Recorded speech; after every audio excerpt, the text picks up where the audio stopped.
Si perusahaan lain juga menyadari bahwa penggunaan organisasi yang beragam dan inklusif memberikan manfaat yang jelas, termasuk yang berikutnya.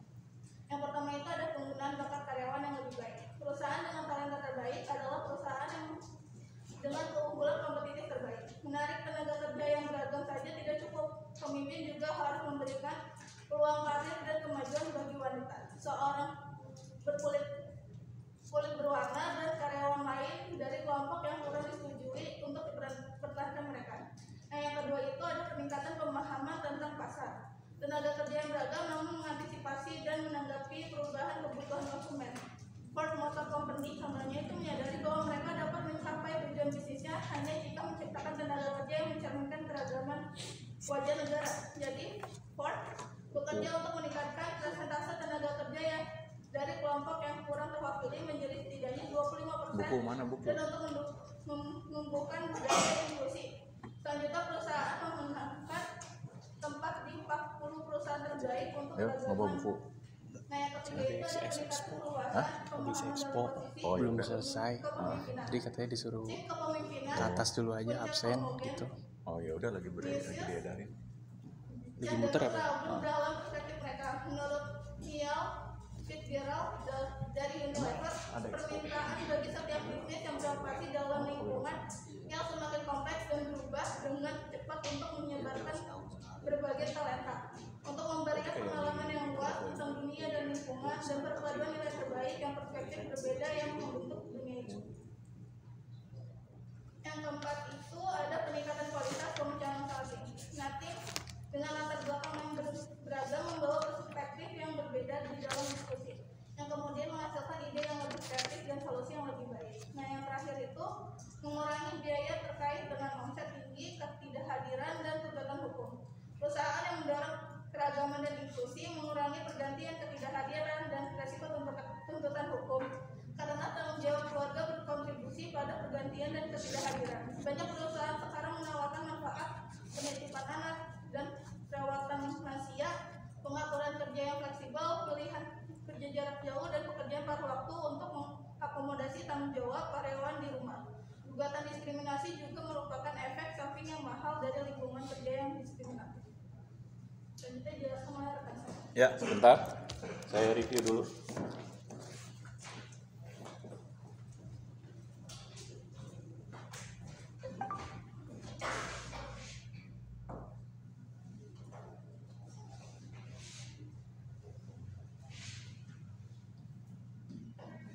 Nah, topik bahasan kita kali ini adalah diversity. Nah, kalau kita bicara mengenai diversity dalam kepemimpinan, diversity dapat diartikan perbedaan atau keberagaman. Perbedaan atau keberagaman pasti terjadi. Nah, entah itu dalam skop yang kecil di dalam lingkup keluarga, di dalam lingkup sekolah, atau dalam lingkup terbesar sekalipun seperti dalam negara, perbedaan itu pasti terjadi. Yang terpenting adalah bukan perbedaannya yang harus kita permasalahkan, tetapi yang menjadi intinya adalah bagaimana perbedaan itu mampu dilihat dari sudut pandang atau perspektif yang positif untuk mampu dikelola di dalam organisasi agar memberikan manfaat bagi kepentingan organisasi, seperti dalam pencapaian tujuan, pencapaian sasaran, pengembangan setiap potensi dalam diri manusia atau dalam anggota organisasi, lalu mampu untuk mengembangkan nilai kemampuan dalam aktualisasi diri dan penghargaan. Nah, untuk itu semua, maka dibutuhkanlah bagaimana seseorang memiliki sudut pandang yang tepat terhadap keberagaman.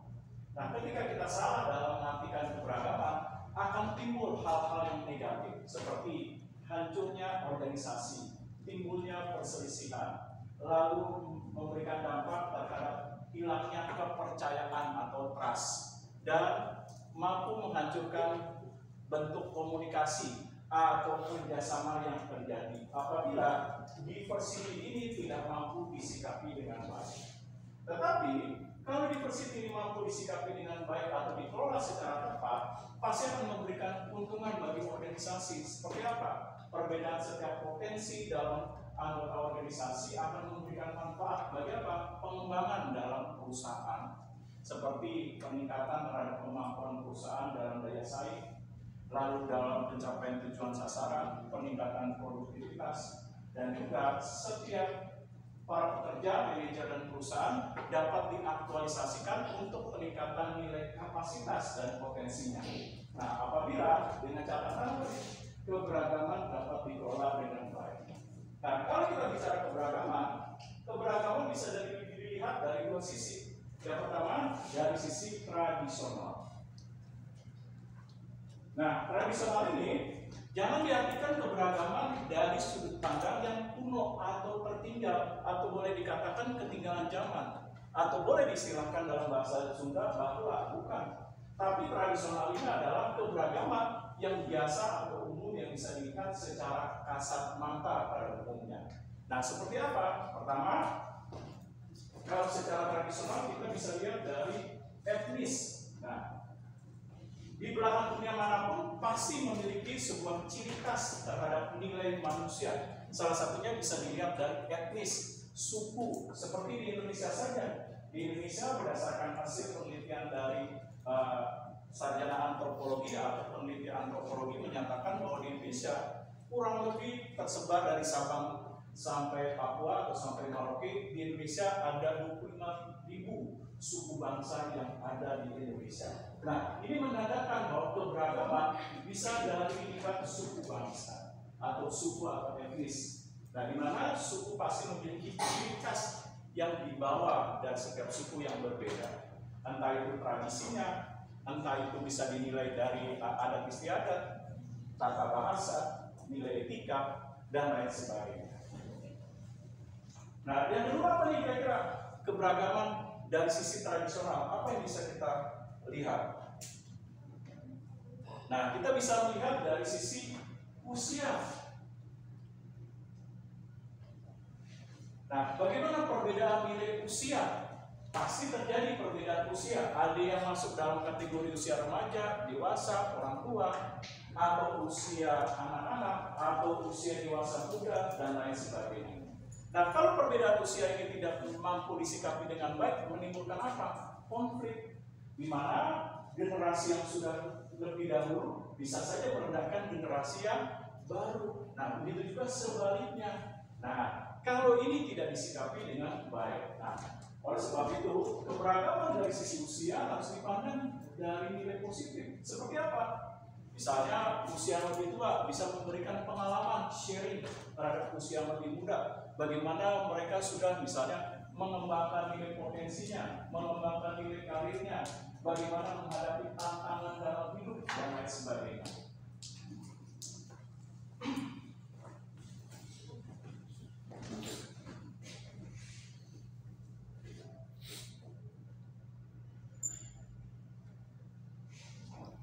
Nah, selanjutnya bisa dilihat dari nationality.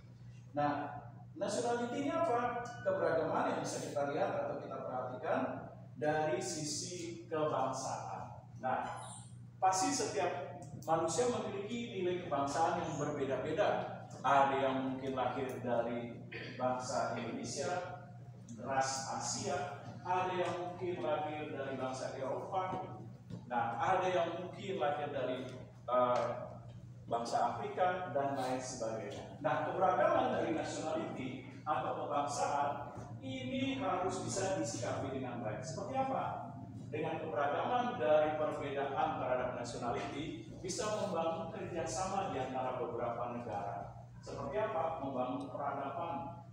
Nah, seperti pernah yang dilakukan oleh negara kita, membangun konferensi Asia Afrika, ikut kerjasama keamanan dunia berupa PBB, lalu juga ikut membangun ASEAN. Nah, inilah perbedaan terhadap nationality yang disikapi dengan baik untuk membangun kerjasama di antara bangsa supaya nilai peradaban semakin meningkat.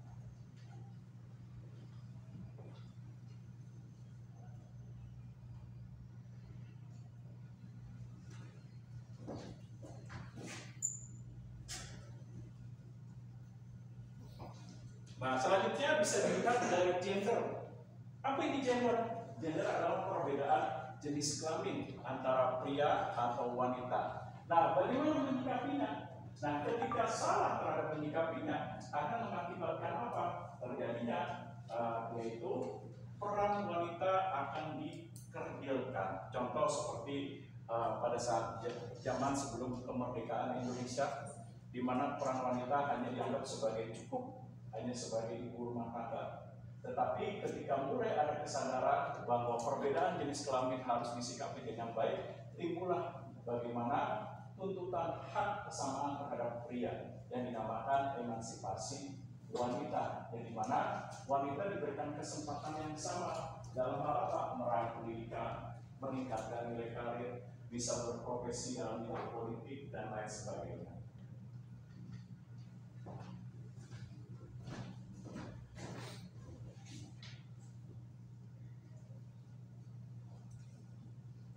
Nah, keberagaman tradisional bisa dilihat dari disability. Disability ini apa sih?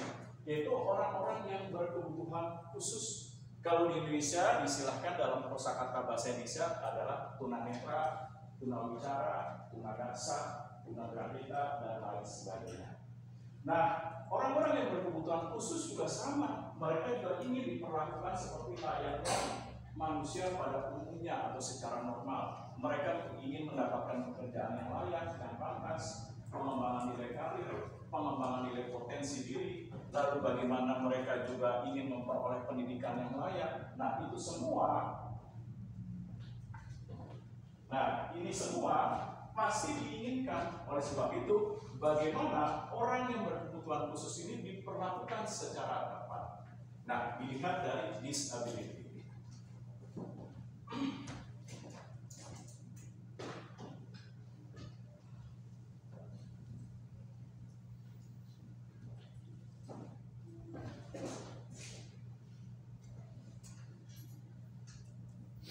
Nah, begitu juga dilihat dari tingkat kesejahteraan, atau perbedaan nilai status ekonomi.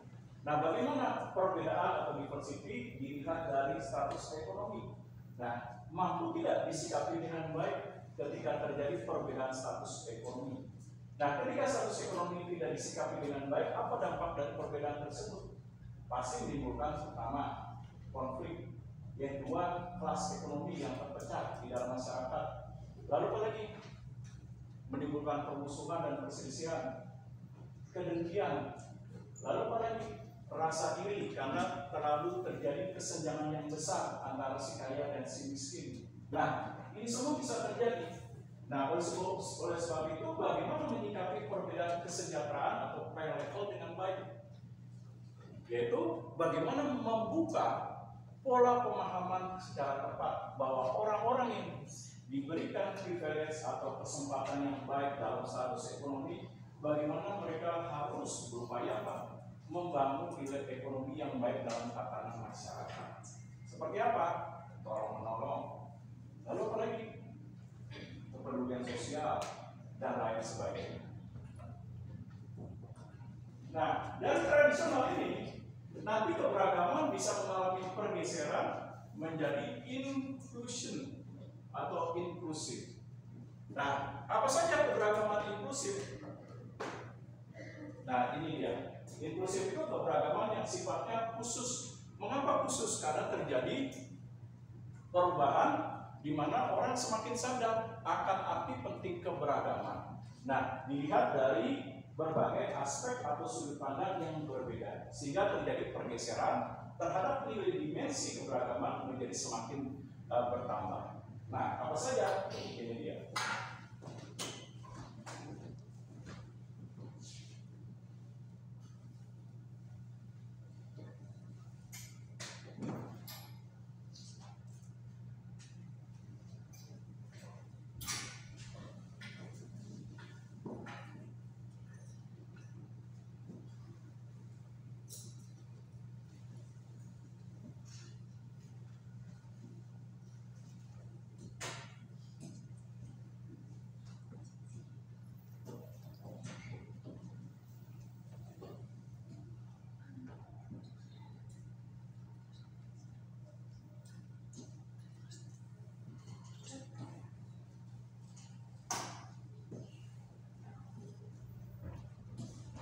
Nah, inklusif itu antara lain pertama dilihat dari language. Apa ini language? Language itu adalah bahasa.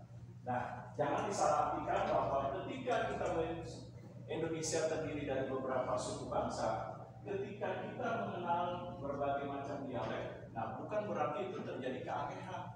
Nah, keanehan seperti timbul untuk menghina, menjelekan, dialeknya terlihat aneh, dan lain sebagainya. Nah, kita harus memiliki sudut pandang yang benar terhadap language, terhadap arti keberagaman. Seperti apa?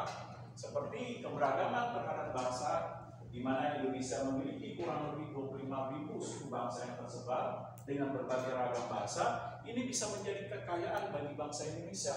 Seperti apa? Membangun kekuatan terhadap kebinekaan tunggal ika. Lalu apa lagi? Nah, keberagaman dalam bahasa ini bisa dijadikan sebagai potensi.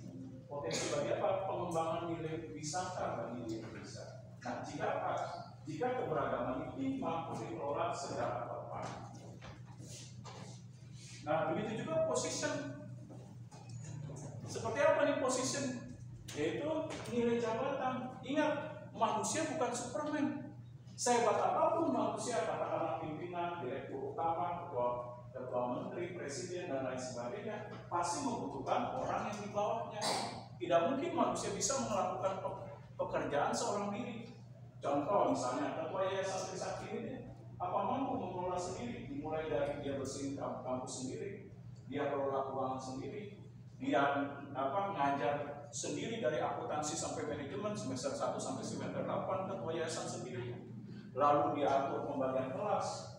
Nah, kenapa perlu ada orang-orang yang lain yang diberikan kepercayaan dan pendelegasian kewenangan?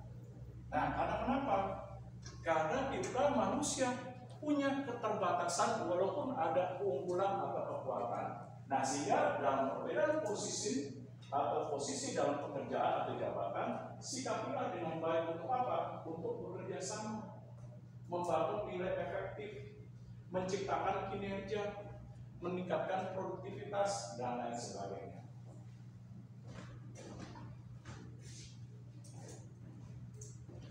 Lalu dari personality, apa ini personality? Ada yang mau kasih tanggapan personality?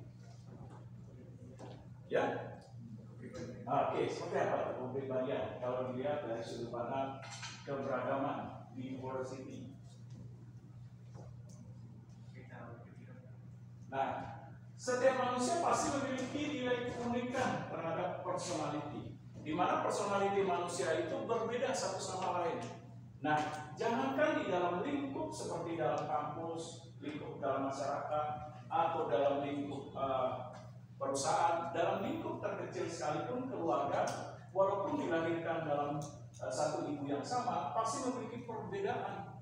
Nah, perbedaannya apa antara lain? Karakter, sifat, lalu terhadap minat, dan lain sebagainya. Nah, personality ini harus disikapi dengan baik. Seperti apa? Perbedaan sifat dan karakter ini harus dijadikan sebagai upaya untuk membangun bagaimana kerjasama yang bisa diciptakan.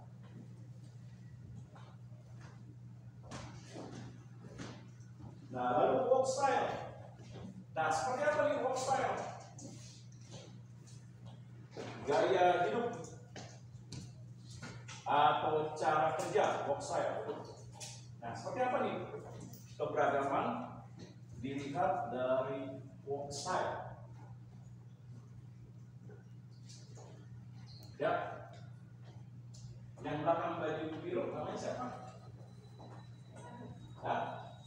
Oke, kalau dilihat dari work style seperti apa? Cara kerja, keberagaman. Mungkin ini Pak, misalnya kayak saya, misalnya cara kerja saya itu harus terus-menerus sampai selesai. Mungkin ada juga orang yang cara kerjanya itu harus diadministrasi dulu, terus lanjut lagi, terus lanjut lagi, ini kayak gitu perbedaan. Oke, nah setiap manusia memiliki cara bekerja yang berbeda-beda. Ada yang bisa bekerja secara spontan, fleksibel. Nah, bisa beradaptasi dengan cepat terhadap situasi, kondisi, keadaan, atau hal yang diinginkan atau dituntut organisasi. Ada yang orang nggak bisa, cara bekerjanya dia harus terstruktur, terencana, terkonsep dengan baik. Nah, jika tidak direncanakan dengan baik, dia tidak mampu menyelesaikan pekerjaan tersebut dengan hasil pekerjaan yang optimal. Nah, dari cara bekerja contoh seperti ini, kita harus sikapi dengan baik bagaimana pekerja diberikan kebebasan untuk bekerja. Yang penting adalah mereka bisa menunjukkan sebuah hasil yang terbaik dari kemampuan atau kompetensi yang dikuasai.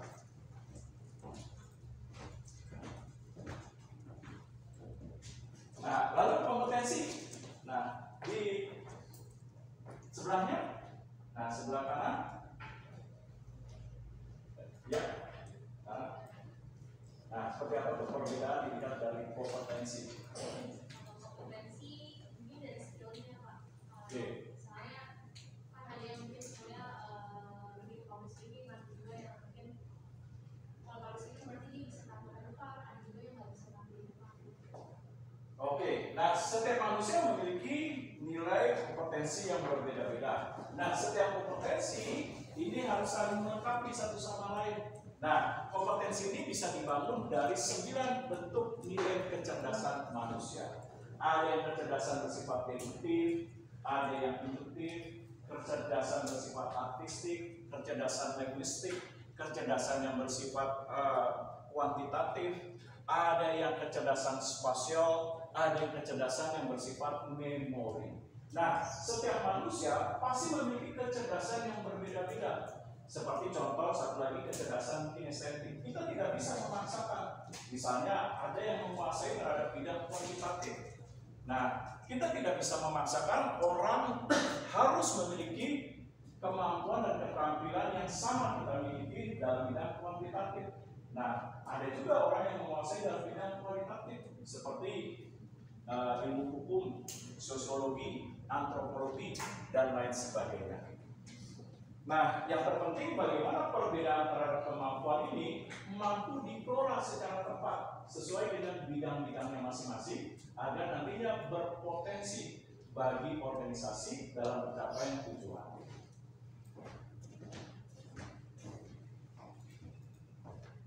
Ya, di depannya lifestyle seperti apa? Ya iya, tahu kalau diterjemahkan maksudnya makna di balik arti lifestyle jika dikaitkan terhadap beragama. Mungkin kayak ada yang dari Ayo biasa gimana? ya sederhana. Terus kaitannya dengan keberagaman. Ya, kan?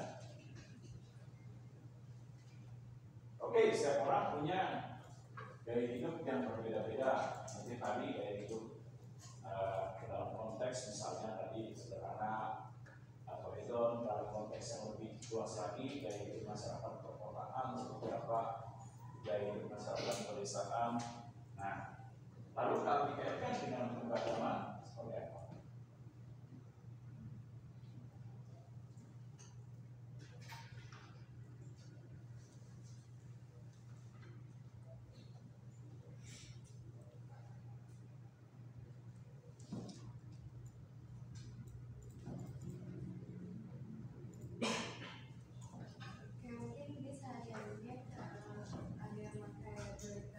Pakaian dari atas sampai bawah itu bajunya benar-benar. Terus kalau misalkan ada juga yang lebih senang pakai pakaian yang tidak bermerek.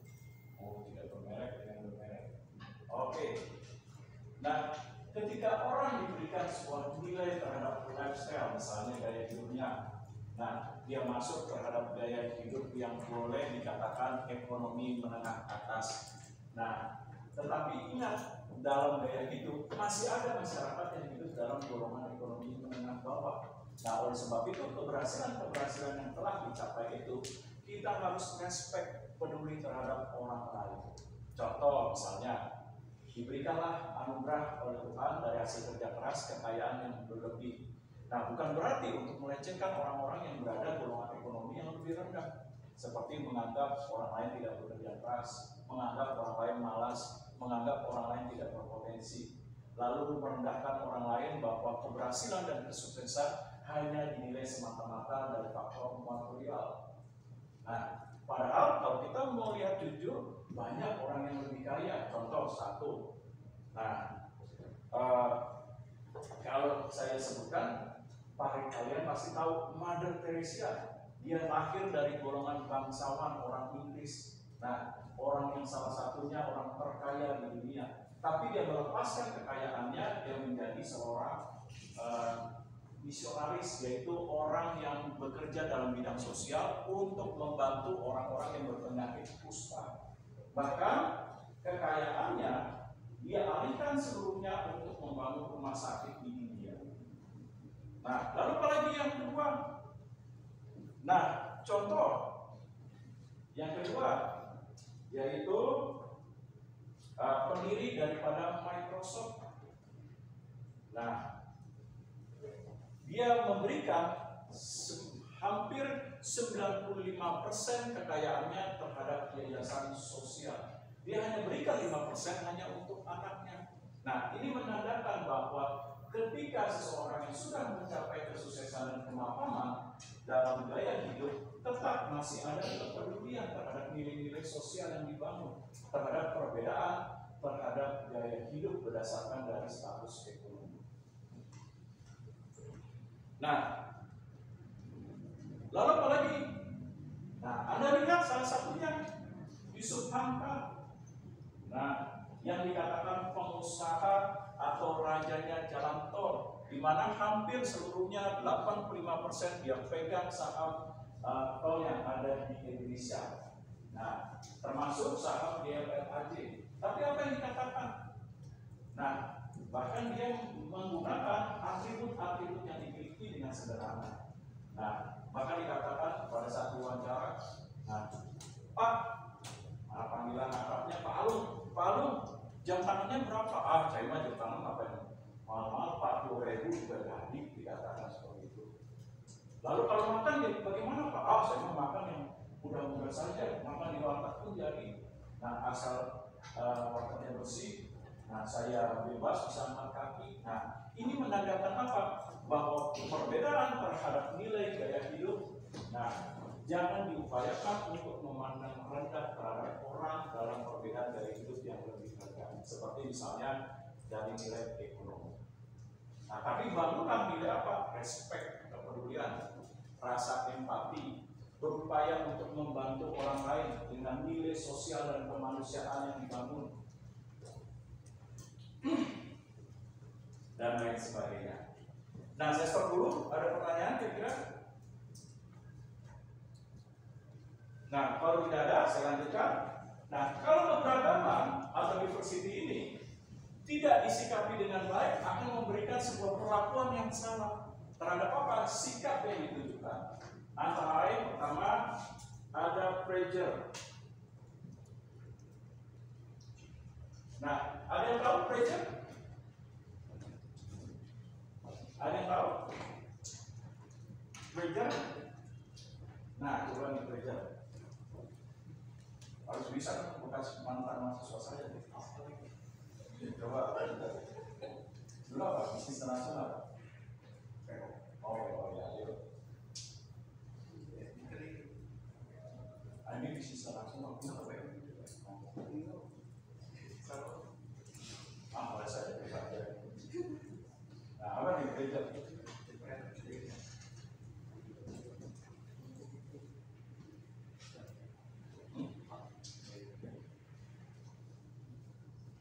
Nah, pressure ini apa? Pressure ini boleh dikatakan prasangka buruk, nah atau stigma negatif yang kebenarannya belum tentu bisa dibuktikan. Contoh, misalnya kalian sedang naik angkutan kota, tiba-tiba melihat, nah dari atas bawah semuanya serba hitam metalik.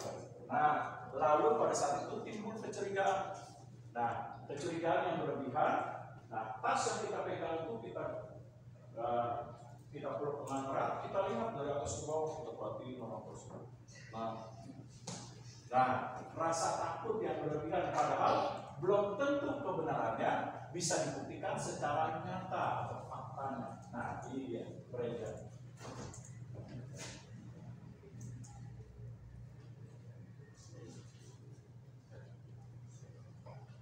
Nah, ada stereotype.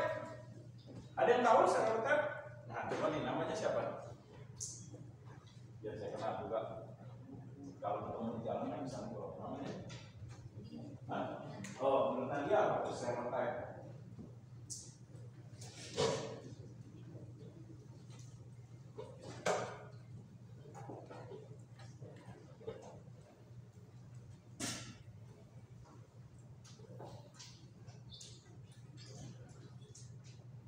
stereotype.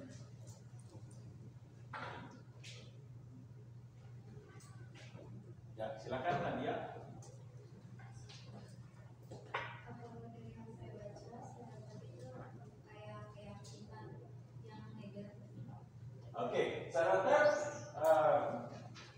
bukan keyakinan negatif itu apa? Nah, cara pandang yang salah terhadap arti keberagaman. Nah, dengan melakukan upaya terhadap pengeneralisir dari keberagaman yang dinilai salah. Nah, contohnya apa?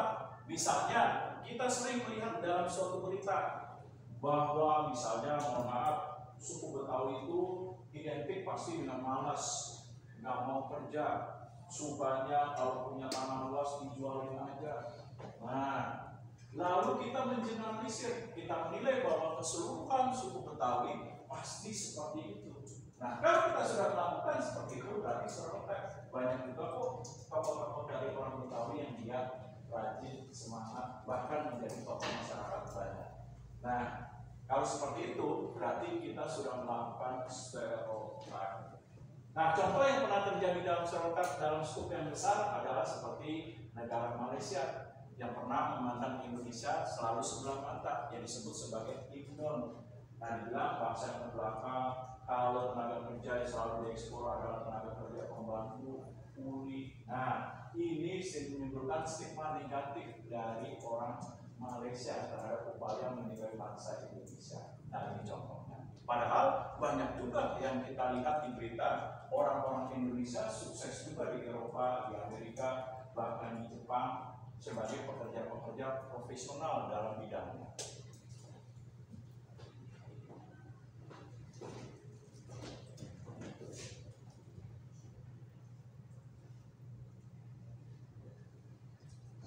Nah, ada etnosentris.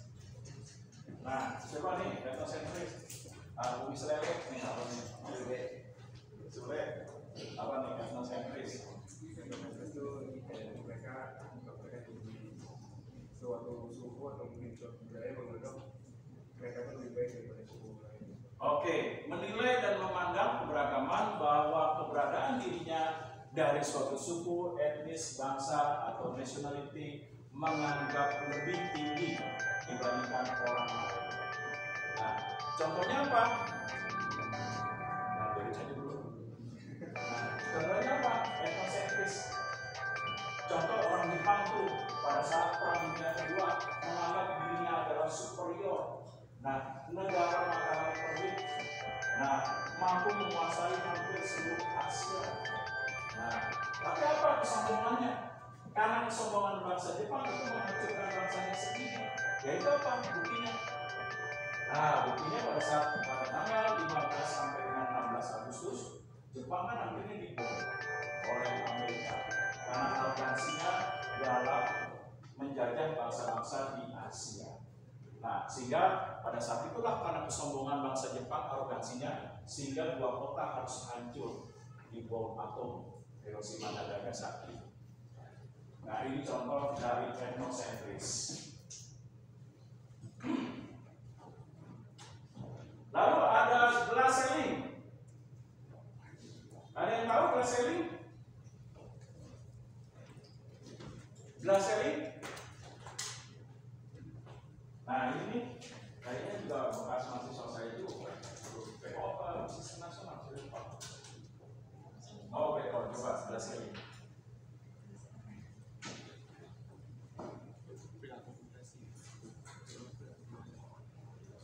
Gelas ceiling itu kan gelas kaca. Ceiling itu ibaratkan kaca yang bening, yang jernih. Kalau diterjemahkan dalam bahasa dari Inggris ke Indonesianya, berarti apa?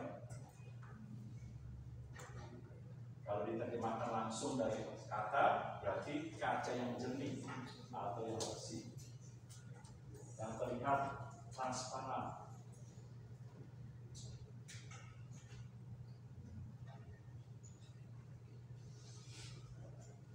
Nah, seperti apa tuh gelas ceiling?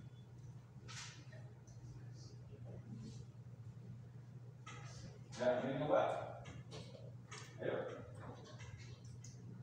Oh, fokus aja ini. Nah, gitu. Oh, Nah, apa itu belas sharing? Nah, berarti. Nah, apa belas sharing kita jawab? Nah, apa?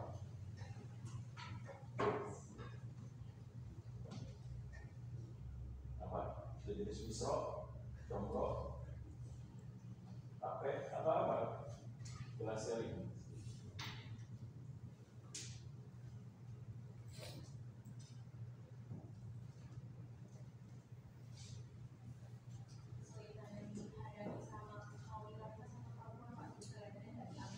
Oke, betul. Perbedaan yang memandang rendah keberadaan kaum minoritas dan juga kaum wanita. Nah, kaum minoritas dan kaum wanita sulit menduduki posisi yang sangat penting dalam organisasi.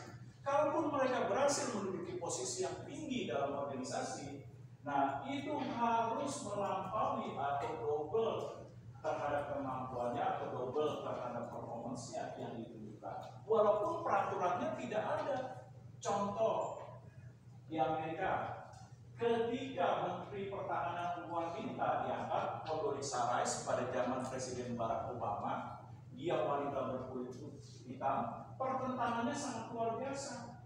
Nah, bahkan pada saat itu Kongres menolak, masa kulit hitam sih, udah wanita kulit hitam. Pada saat itu Kongres yang ras kulit putih menolak. Nah, padahal dalam undang-undang Amerika nggak ada yang mengatakan seperti itu. Nah, Amerika kan katanya negara yang menjunjung tinggi terhadap HAM, hak asasi manusia. Tetapi dalam prakteknya mereka juga melakukan diskriminasi. Contoh seperti Condoleezza Rice, lalu Barack Obama yang pernah juga didiskriminasi karena warna kulit hitamnya, lalu bukan keturunan Amerika asli, tetapi campuran dari etnis Afrika. Nah, ini timbul pertentangan. Nah, sehingga pada saat itu sangat sulit Barack Obama pada saat itu untuk jadi presiden, walaupun dalam kenyataannya sudah memenangkan pemilu. Nah, tapi karena hasil Kongres, nah Barack Obama dimenangkan suaranya, akhirnya tetap menjadi presiden. Nah, ini contoh.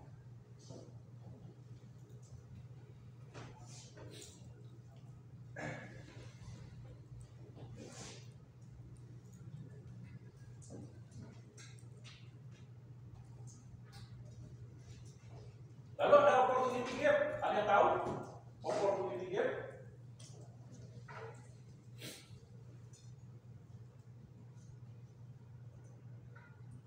Nah, ada yang tahu opportunity gap? Nah, ini namanya siapa? Nopi apa tuh? Opportunity gap.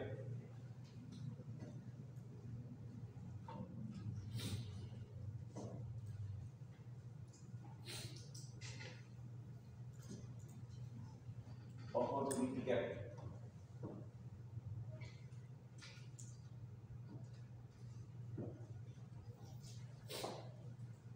Opportunity bisa dikatakan peluang. Gap itu kesenjangan, perbedaan, celah. Berarti apa tuh opportunity gap?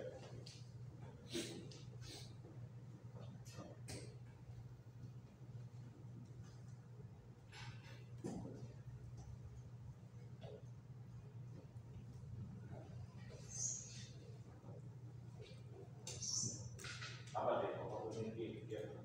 Dan kamu kira-kira?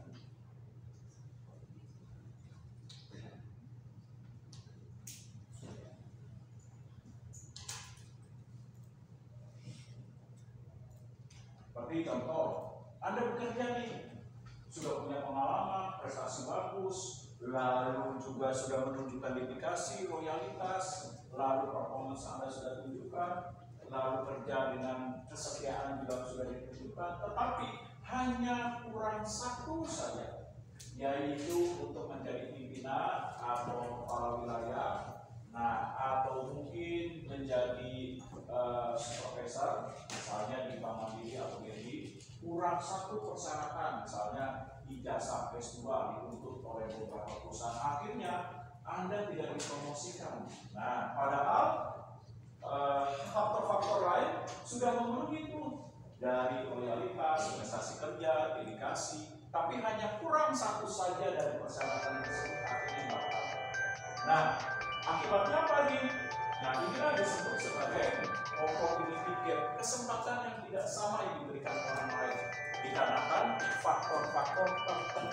Salah satunya apa? Pendidikan.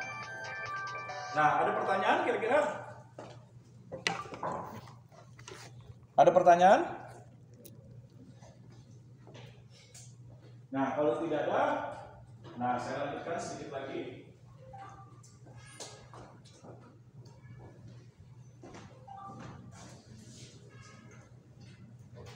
Nah, lalu apa lagi? Ada discrimination. Apa itu discrimination?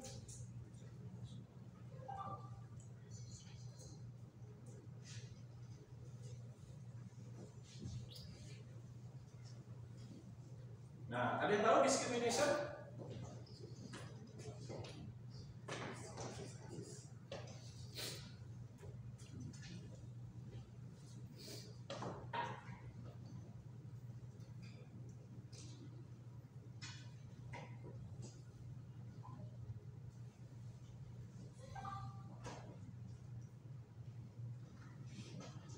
Ada yang tahu discrimination?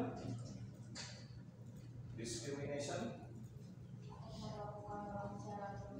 Oke, memperlakukan orang dengan cara yang berbeda, tidak diberikan kesempatan yang sama. Dikarenakan apa? Faktor agama, suku, ras, golongan, dan lain sebagainya.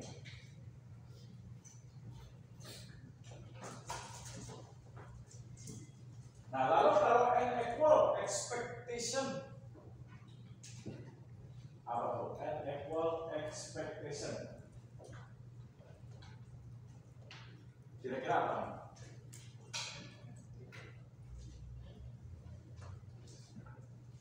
Equal. Nah, coba ini namanya siapa? Iya, nama masa masih itu Pak. Oh, Sandra. Nah, menurut Anda apa itu? Unequal expectation.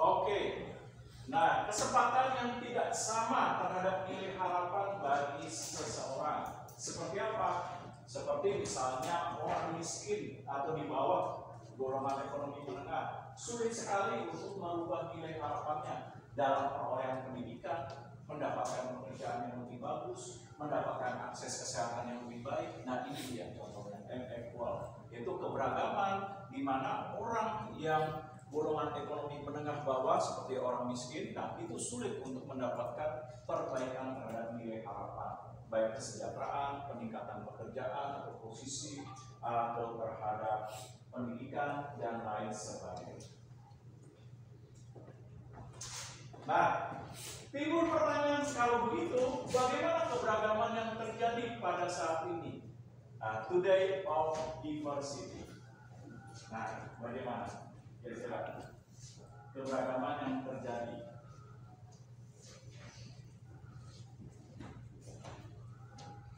Nah ini juga nih kayaknya saya juga kenal. Nah coba nih keberagaman. Kalau nggak salah kayak dulu. Oh ya coba. Jangan kalau lupa nama apa saya ingat wajahnya. Apa?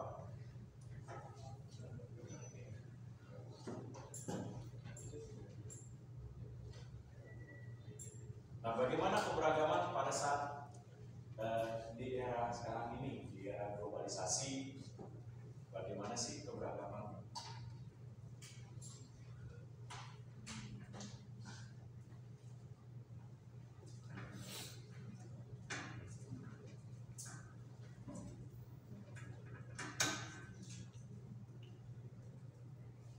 Oke, nah di era sekarang ini keberagaman terhadap diversity atau keberagaman atau perbedaan sekarang ini menjadi hal yang penting.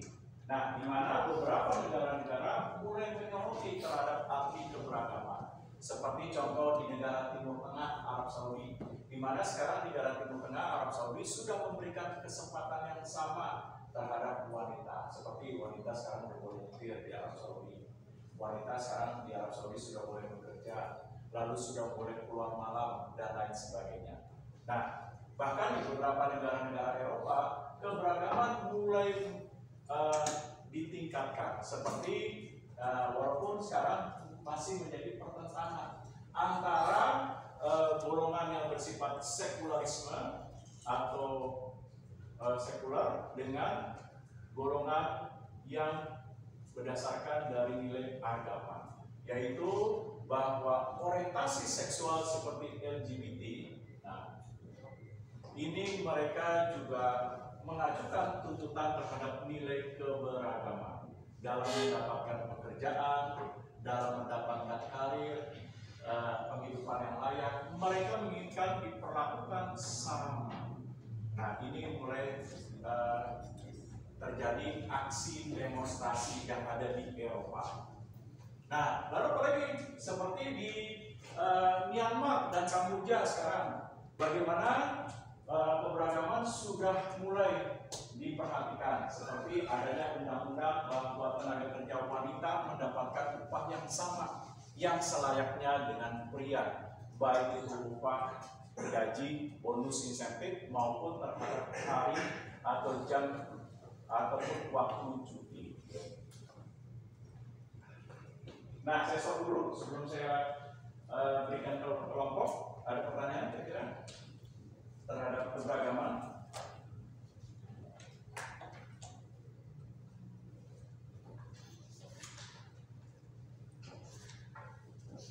Nah, satu lagi saya ingin sampaikan, bagaimana keberagaman dari sudut nilai pandang kepemimpinan antara pria dan wanita.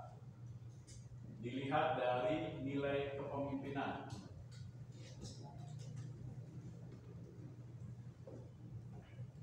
Nah, bagaimana dilihat dari kepemimpinan? Nah, coba nih dilihat dari kepemimpinan. Ini juga bekas PO ya. Nah, seperti apa nilai kepemimpinan? Keberagaman dilihat dari sudut pandang nilai kepemimpinan.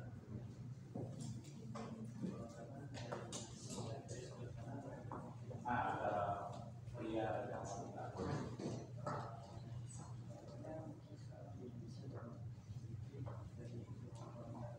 Oke, seperti sekarang sudah banyak wanita di karir politik atau di perusahaan menduduki posisi-posisi yang penting. Mereka diberikan kesempatan yang sama untuk menduduki posisi penting dalam suatu organisasi dalam bentuk emansipasi wanita.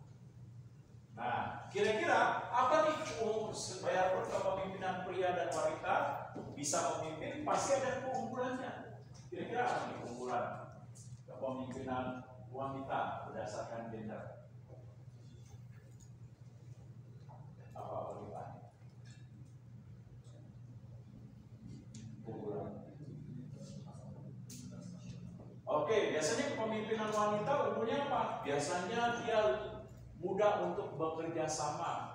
Nah, membangun rasa empati, solidaritas, nah, nilai kesetiaan dan kekompakan itu wanita lebih baik dibandingkan pria. Nah, ini contoh keunggulannya. Nah, kalau pria keunggulannya apa? Kepemimpinan pria. Pria. Nah, ya apa nih? Kalau pria keunggulannya? Ya iya, ya gimana? Oke, kepemimpinan pria keunggulannya pertama ketegasan. Yang kedua apa? Berorientasi kepada nilai kekuasaan, mengikuti struktur dari nilai kekuasaan dan kewenangan dalam organisasi. Nah, lalu lagi kalau pria keunggulannya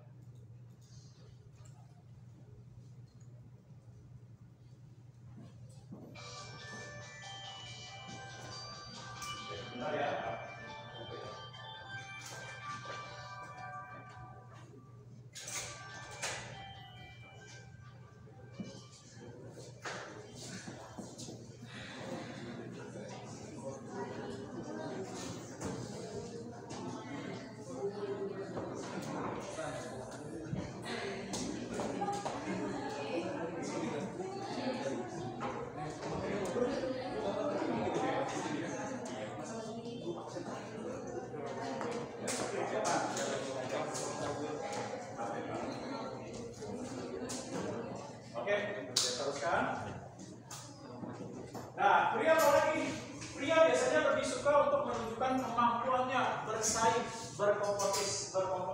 terhadap keahlian yang dimilikinya.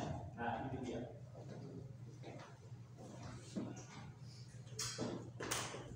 Nah, ada pertanyaan kira-kira? Nih, tulis lele. Ada? Mau ditanyakan? Hah? Oh enggak. Oke. Kalau enggak, lanjutkan. Silakan. Selanjutnya tampak saving sama bias. Yang pertama itu ada antusias bias. Jadi antusias itu atau biasa dikenal sebagai bias implicit. Merupakan sikap Oh, oke. Sama siapa aja? Itu berempat ada. Oh, berempat. Cung. Oh, oke. Ya udah. Oh ya, oke. Hati-hati ya.